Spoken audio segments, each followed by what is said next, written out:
আসসালামু আলাইকুম রহমতুল্লাহ। কিরি অঙ্গনে আপনাদের স্বাগতম। আশা করি আপনারা সবাই ভালো আছেন। ফুটবল বাঙালি জাতির কাছে অনেক বড় একটা আবেগের জায়গার নাম। এ জাতি প্রচণ্ড ফুটবল পাগল। ফুটবলটা যেমন বাঙালির কাছে আবেগের নাম, ঠিক তেমনই বাংলাদেশিদের কাছে ফুটবলটা আক্ষেপেরই নাম। বাংলাদেশ ফুটবল কখনোই ওয়ার্ল্ডের কোনো বৈশ্বিক আসরে খেলতে পারেনি বিদায় আজ বাঙালি জাতির ফুটবল নিয়ে এত আক্ষেপ। আমাদের মেসি, নেইমার কিংবা ফেলে ম্যারাডোনাদের খেলা দেখতে হয়, আমরা তাদের খেলা দেখে মুগ্ধ হই।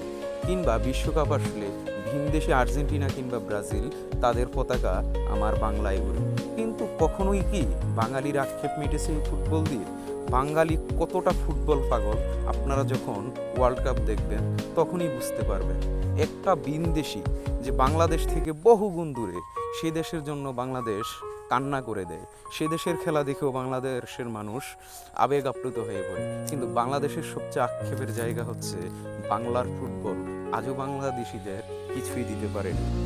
আপনাদের একটা পরিসংখ্যান দিই, 2026 সালে ফুটবল বিশ্বকাপে অংশগ্রহণ করবে 48টি দল এবং 2030 সালে ফুটবল বিশ্বকাপে অংশগ্রহণ করবে 64টি দল। ফুটবল যেভাবে এগিয়ে গিয়েছে, ঠিক তেমনইভাবে পিছিয়েছে বাংলার ফুটবল, পিছিয়েছে বাংলার মানুষের আবেগের জায়গা। এই তো কয়েক বছর আগের ঘটনা। ফুটবল খেলোয়াড়ি দেশ ক্রোয়েশিয়া বাংলাদেশের চেয়েও ফুটবল র্যাঙ্কিংয়ে এক সময় পিছিয়ে ছিল, অথচ 2018 সালে তারা ফুটবল বিশ্বকাপের ফাইনালিস্ট, 2022 সালে তারা ফুটবল বিশ্বকাপের সেমিফাইনালিস্ট। আজ বাংলাদেশ ফুটবল কোথায়? বাংলাদেশ ফুটবলের র্যাঙ্কিং জানেন আপনারা? বাংলাদেশ ফুটবল বর্তমানে ফুটবল র্যাঙ্কিংয়ে 193 নম্বরে আছে, অথচ 2003-04 সালেও বাংলার ফুটবল ছিল 94 কিংবা 95 নম্বরে। বাংলার ফুটবলের এই পতনের পিছনে দায় কারা? কিংবা এই সিন্ডিকেটের শেষ কোথায়? বাংলার ফুটবল আজ ধ্বংসের শেষ প্রান্তে দাঁড়িয়ে আছে শুধু কিছু মানুষের হাতে, সিন্ডিকেটের কারণে। এই সিন্ডিকেটের কারণেই আজ আমাদের শুনতে হয় বিদেশি প্লেয়াররা আসলে ফুটবল নাকি ধ্বংস হয়ে যাবে। এই সিন্ডিকেটের কারণেই আজ আমাদের ফুটবলটাকে ধূলিসাৎ করে দেওয়া হচ্ছে। হামজা চৌধুরী লেস্টার সিটির প্লেয়ার, যে লেস্টার সিটি 2017-18 মৌসুমে ইংলিশ প্রিমিয়ার লিগ জিতেছে। হামজা চৌধুরী এমন একজন ফুটবলার যে দক্ষিণ এশিয়া দিয়ে সবচেয়ে দামি ফুটবলার এবং বাংলার ফুটবলের সবচেয়ে বড় নাম, অথচ সেই হামজা চৌধুরীকে নাকি বাংলার ফুটবলে নামতে হলে আরও 5-7টা সেশন পরীক্ষা দিয়ে নামতে হবে। নিতান্তই কি হাস্যকর নয়? অথচ এই বাংলার ফুটবলে কতজনই তো পেয়ে গেল কোটায় খেলার সুযোগ।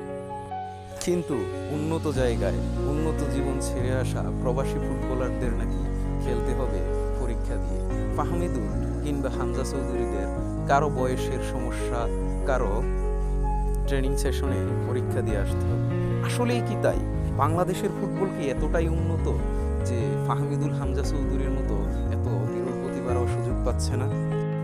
নাকি তার পিছনে আছে আলফাজ, জাহিদ হাসান এমিলিদের মতো সিন্ডিকেট বাজরা?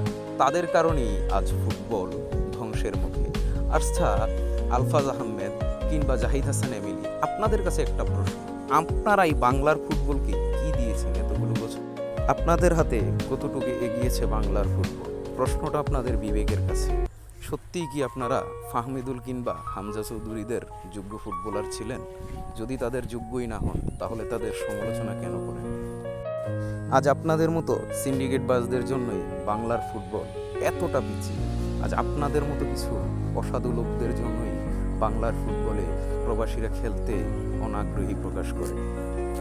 আজ আপনাদের মতো কিছু লোকদের জন্যই এদেশে মেসি কিংবা রোনালদোদের মতো প্রতিভা জন্মায় না। কেনই বা জন্মাবে? কারণ আপনারা তো তাদের যত্ন করতে শিখেন না। আপনারা শিখেছেন শুধু সিন্ডিকেট করে নিজেদের পকেট বাড়ি করা আর ফুটবলটাকে ধ্বংস করে দেওয়া। আপনাদের মতো কিছু লোকদের জন্যই আজ বাংলার ফুটবল ধ্বংস হয়ে গিয়েছে, বাংলার ফুটবল ধ্বংসের পথে। তাই বাংলার মানুষকে বলবো, 16 কোটি মানুষকে বলবো, সিন্ডিকেট হটাও, বাংলার ফুটবলকে বাঁচাও, সেভ বাংলাদেশ ফুটবল। সবাই ভালো থাকবেন, আল্লাহ হাফেজ।